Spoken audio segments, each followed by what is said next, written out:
को भी याद होगा 10 जनवरी 13 का सुप्रीम कोर्ट का आदेश आया था जिसमें टेक्नीशियन भाइयों की प्रैक्टिस सीट होती।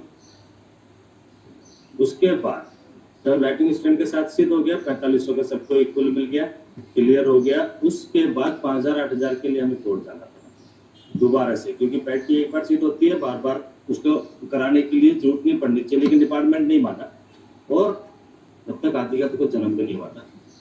उससे पहले तब मैं अनिल और कुछ साथी बैठे और डिस्कस हुआ तो 5000 के लिए भी हमें कोर्ट जाना था डिपार्टमेंट को समझाने के बावजूद कि कोई इंटरेस्टेड नहीं था। ठीक है प्रैक्टिस हो गई है, लेकिन देने को इच्छुक नहीं थे ना। मुकर चल रहा था कि वो हाई कोर्ट से लेके आए थे लाइटिंग स्टैंड, तब इम्प्लीमेंट हुआ था। आपका 4500 का सुप्रीम कोर्ट के आने के बाद हो तो गया है, अब क्या रह गया है, लेकिन वही है दुलमुल रवैया था, नहीं होना था। तो हमें मजबूरन 20-21 लोगों को मेरे साथ मिलके 21 लोगों को हमें दिल्ली कैंट जाना पड़ा।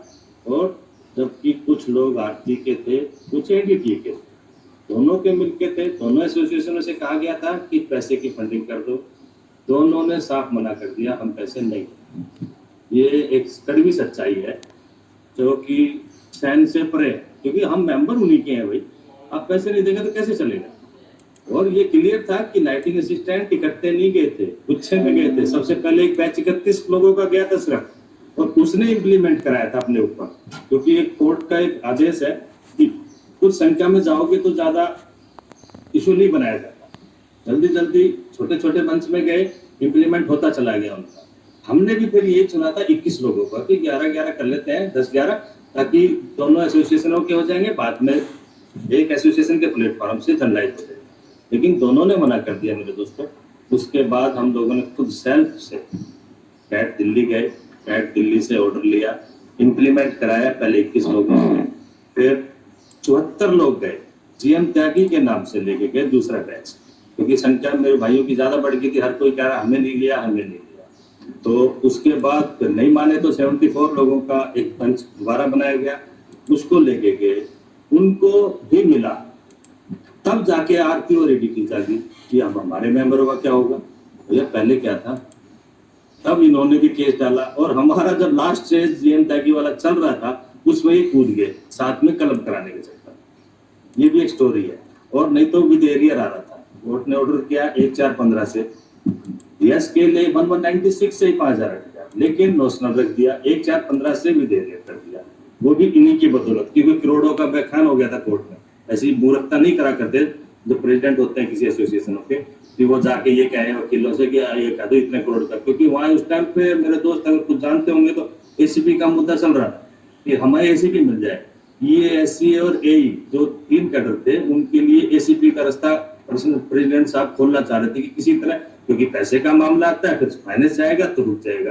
तो वो अपने उस इश्यू को देखते हुए वहां करोड़ों का बवाल करवा दिया और हमें सबको नोशनल पे निबेट दिया कि 1415 से ये ले लो, 1196 से लेके 31 मार्च 15 तक नोशनल रहेगा। कोई बात नहीं, चलो एक स्केल की मोहर लगी, फिक्सेशन हुई सबकी। और उसके बाद भी कुछ लोग जो किसी के मेंबर नहीं थे, ना आरती के थे ना एडीटी के थे, आरती तो बनी नहीं थी, उन लोगों को दिलवाने के लिए भी अनिल और हम लोगों ने प्रयास किया कि इसको जनरलाइज कराया जाए सब भाइयों को। ऐसे मेरे साथी बहुत से हैं जो अब तो किसी ना किसी एसोसिएशन में होंगे, लेकिन उस टाइम पे नहीं थे। जनरलाइज का भी ऑर्डर मिनिस्ट्री से निकलवाया गया कि सबको दिया जाए। अब जाके जब सब भाइयों को 5000-8000 मिल गया, कैलकुलेशन के हिसाब से एरियर भी मिल गया, अब बात आई मर्जर इशू पुराना है, लेकिन जब तक किसी पोस्ट के साथ मर्ज कराने के लिए बात करेंगे तब उसका 2017 में आदि बन गई थी। उसके बाद आदि ने एक लेटर दिया, उसी के ऊपर ये दोबारा से कार्रवाई शुरू। पहले एक बार 2014 में चला था, मिनिस्ट्री ने हडसन कोर्ट डीएस थी, उसने भी कहा था कि इन दोनों पोस्टों को मर्ज कर देंगे। वो नोटिंग भी मेरे पास है, लेकिन डिपार्टमेंट इतनी आसानी से नहीं करता है मेरे दोस्त, वो चाहता है कि डिले होता है। लेकिन 2017 में जब सब भाइयों को मिल गया, और सबसे बड़ी बात है जनरलाइज हो गया। विदाउट जनरलाइज मर्जर की बात नहीं कर सकते थे। अगर कुछ टुकड़ों को मिला होता और कुछ को नहीं मिला होता तो वो कह देते कि नहीं, इनको तो मिला ही नहीं है, मर्ज कैसे कर दो। जनरलाइज ऑर्डर निकलवाने के बाद प्रयास किया गया मर्जर के। आदि ने उस पर लिख के दिया, आदि के लेटर पे मिनिस्ट्री ने संज्ञान मांगा DGIR से और प्रसार भारती से। यहाँ से आगे बढ़े, 3 में कार्रवाई करते करते मिनिस्ट्री पहुंची दोबारा से, मिनिस्ट्री ने प्रयास करते हुए एक बार फाइनेंस मिनिस्ट्री भेज दिया, चला गया। फाइनेंस मिनिस्ट्री में 4 क्वारी लगी, मार्च में गया था, 22 जुलाई को वापस आया और उसमें 4 क्वारी थी। 4 क्वारियों का जवाब अब जाके 2 बार अप एंड डाउन होने के बाद मिनिस्ट्री से प्रसार भारती DGIR घूम घाम के दोबारा क्लियर होकर दोबारा मिनिस्ट्री चला गया और मिनिस्ट्री से भी आगे बढ़ गया, IFD में चला गया। और ये मैं बता दूं सत्यपाल जी आपके माध्यम से सभी साथियों को, उस 4 कैडर है, एक टैक्स सीनियर टेक का मर्जर नहीं है, technician, senior technician, master technician और डीजल टेक्नीशियन, इन चारों का मर्जर होना है और स्केल का विवाद कुछ नहीं रहना, चारों का एक स्केल होना है और सीनियर टेक्नीशियन के नीचे जाके टेक्नीशियन, ऐसे मास्टर टेक्नीशियन बीच में आएगा, ऐसे डीजल टेक्नीशियन बीच में आएगा।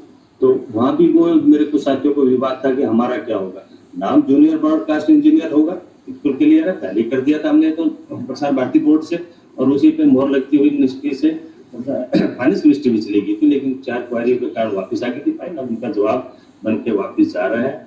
निकट भविष्य में हम तो कोशिश करते हैं जल्दी हो जाए, लेकिन समय नो लिमिट होता है मेरे भाई सरकार में, एक फाइल एक दिन में निकल जाए, एक फाइल एक महीने में भी ना निकले, ऐसा भी कोई सरकारी उसमें है कि ढूंढ खाती रहती है किसका क्या संज्ञान ले ले, कौन ले ले, तो समय लगता है और जल्दी ही इन 4 कैडरों का मर्जर हो जाएगा, RR बन जाएंगे सब भाई। सबसे बड़ा बेनिफिट मेरे सीनियर टेक्नीशियन भाई का जो विवाद है कि उसको 4600 पर रखा हुआ है, टेक्नीशियन मेरे जैसे लेवल का भी आज 4800 में बैठा है और तीसरी 5400 लेने के लिए तैयार बैठा है GM टैगी, क्योंकि उसकी सर्विस 30 साल की होती है, रास्ता खुला हुआ है उसका 5400 का।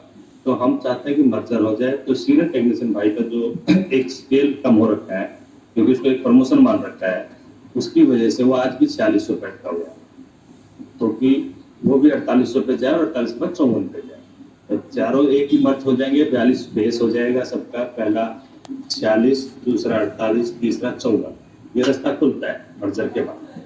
क्योंकि आज की डेट में सीनियर टेक्नीशियन की दिक्कत यही है कि उसका कहना कई बार ये हो जाता है कि मैंने तो ट्रांसफर भी काटे हैं और फिर भी स्केल, बिल्कुल सच्चाई है कि उसने ट्रांसफर भी काटे हैं और आज की डेट में वो 4600 पे, कहीं रिकवरी हो जाती है, कभी कुछ पंगा आ जाता है, वो इसलिए क्योंकि एक प्रमोशन काउंट हो रहा है। ठीक है, कोई सज्जन को सोशल मीडिया पर लिख देते हैं 2599 को एक बार अपग्रेडेशन काउंट करा लो, MSCP का रास्ता खोल लो, मूर्खों वाली बात नहीं किया करते। अगर 2599 को भी एक अपग्रेडेशन करवा दोगे और उसके बाद सीनियर टेक्नीशियन की एक प्रमोशन काउंट करवा दोगे, क्या मिलेगा उसको? उसको जान से मारना है क्या? तो कुछ ऐसी भ्रांतियां फैलाई जा रही है और ऐसा नहीं है, ये मूर्ख बनाने वाले मेरे साथी लोग हैं तो आज दूसरी एसोसिएशनों के उच्च पदों पर बैठे हैं कि पूरी सच्चाई बताओ मत और उनको ये कह दो ये मिल रहा है, क्योंकि 2014 से आज लगा लो 2020 हो गई है, DPC बंद है और जब DPC बंद है तो MSCP दोगे कहाँ से? और देने के लिए ये रास्ता ढूंढो कि यार चलो एक काम करके करा देते हैं, नहीं भाई साहब, एक अपग्रेडेशन मान के सीनियर टेक्नीशियन को कुछ नहीं मिलने वाला, तो ये मैं क्लियर कर देता हूँ, वो वहां उलझ के रह जाएगा। यूपीटी के नियम बार बार कोई बदल नहीं सकता, एक बार ये भी मान ले और दूसरी बार कह देंगे इसको इग्नोर करके ये दे दो, ऐसा भी नहीं है। तो सत्यपाल जी ज्यादातर के डाउट जो थे वो दूर हो जाने चाहिए और भी अभी भी किसी के हैं। और दूसरा हेल्पर मेरे भाई आडे जी को मैं नमस्कार भी कर रहा था, आडे जी आप लोगों के लिए भी मैं प्रयासरत हूँ, आदि शुरू से लगी हुई है, उपराज जी भी कई बार मीटिंग में होते हैं, देखो ये पहले क्लियर कर चुके हैं दोस्त, जब टेक्नीशियन सीनियर टेक्नीशियन और मास्टर टेक्नीशियन सर मीटिंग में हूँ, मीटिंग में है उपराज जी सर, धन्यवाद नमस्कार आपका।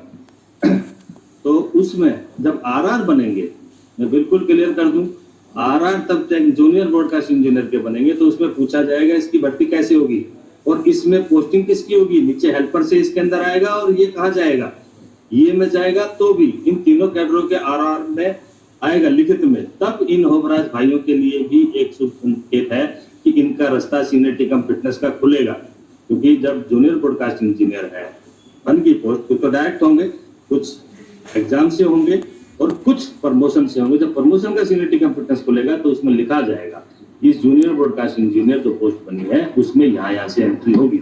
तब होमराज जी आप लोगों के लिए भी चैनल खोला जाएगा, चाहे 1% खुले चाहे 10% खुले या 20, एक रास्ता खुल जाएगा आप लोगों का कि आप जो अब सीनियरिटी कम फिटनेस आज की डेट में आपके पास 1% नहीं है, जो आज दिल्ली हाईकोर्ट में और मेरे कई साथी चिल्लाते हैं कि आप लोगों ने क्या किया हेल्परों के लिए, बड़ा बुरा लगता है। एक दिन कोलकाता के वो शायद दिपेश जी है क्या है, उनसे 1 घंटा मेरी बात हुई थी काफी देर तक, मैं कह रहा ऐसा सोशल मीडिया पे आपने डाल कैसे दिया, हेल्प प्रो के लिए, हेल्प प्रो से पैसे ले लिए। मैंने उसको खुद चैलेंज किया कि यार तू मुझे ये बता दे किस हेल्पर ने पैसे दिए, उसका नाम नंबर या कुछ तो भेज दे। नहीं सोशल मीडिया पे देखा था हमने, लोग गुमराह कर रहे हो लोगों को यार, कि आदि ने पैसे खा लिए हेल्परों के। यार आदि से पैसे ले लो यार, पर्सनल ले लो यार, कोई दिक्कत है तुम्हें, लेकिन आदि के मेंबरों को बदनाम तो मत करो कि उनका कुछ नहीं किया। मैं आपने क्या कर दिया, तो अपराध जी में क्लियर कर दो। 1 घंटे तक मेरी उससे लाइव बात हुई थी, तब उसके समझ में आया नहीं मैंने तो उनकी पोस्ट उठा के ना उसमें अटैच कर दिया। तुम वहां तो गुनगान गाते रहते हो सारे दिन, ये हमने आरती ये कर रही है, आरती ये कर दिया, हेल्पर। मैंने तो एक क्वेश्चन उन्हीं से पूछ लिया कि आप बता दो एडीपी और आरती ने क्या कर दिया। सर यही उमेश चंद्रा है आरती वाले सर।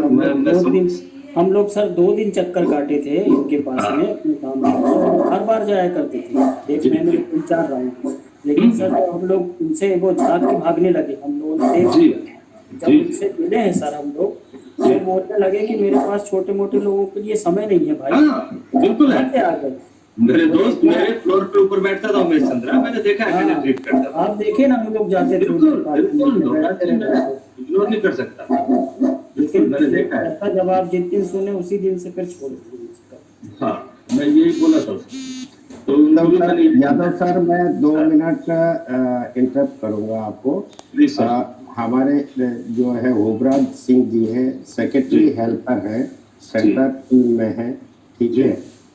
2 मिनट के लिए मैं उनसे अनुरोध करूंगा कि वो जो है अपने विचार रखें मीटिंग में। बिल्कुल, भवराज जी का स्वागत है। और हेल्पर इश्यूज पे जो है पूरी चीज बताएं। सर पहले तो सभी हरियाणा वालों को बधाई, मीटिंग चल रही है।